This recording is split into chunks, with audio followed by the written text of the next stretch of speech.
রাত অনেক হয়েছে। মোবাইল হাতে নিয়ে গেম খেলতে খেলতে ঘুমিয়ে পড়ে সানি। ঘড়িতে তখন রাত 2টা। তার মা দরজার বাইরে থেকে বললেন, বাবা, ফজরের নামাজটা যেন মিস না হয়। সানি হেসে বলল, আচ্ছা মা, উঠব। কিন্তু ঘুম এত গভীর ছিল যে ফজরের আজানও তার কানে পৌঁছালো না। সকাল 8টায় ঘুম ভাঙতেই সে দেখে মা জায়নামাজে বসে কাঁদছেন। সানি অবাক হয়ে বলল, মা, কি হয়েছে? মা চোখ মুছে বললেন, বাবা, আজ তোর বাবার মৃত্যুর দিন। সানি চুপ হয়ে গেল। তার বাবা ছিলেন খুব পরহেজগার মানুষ, কখনো ফজরের নামাজ মিস করতেন না। মা ধীরে ধীরে বললেন, তোর বাবা মৃত্যুর আগে একটা কথাই বলেছিল, যে ছেলে ফজরের নামাজ ঠিক রাখবে, আল্লাহ তার জীবনেও বরকত দিবেন।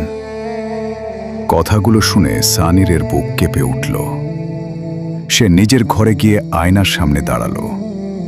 মনে মনে ভাবল, আমি দুনিয়ার জন্য কত কিছু করি, কিন্তু আল্লাহর ডাকে উঠতে পারি না। সেই দিন থেকেই সানি বদলে গেল। রাতে তাড়াতাড়ি ঘুমাতো, মোবাইল দূরে রেখে দিত, ফজরের আগে অ্যালার্ম দিত। একদিন তার বন্ধু জিজ্ঞেস করল, তুই এত সকালে উঠিস কিভাবে?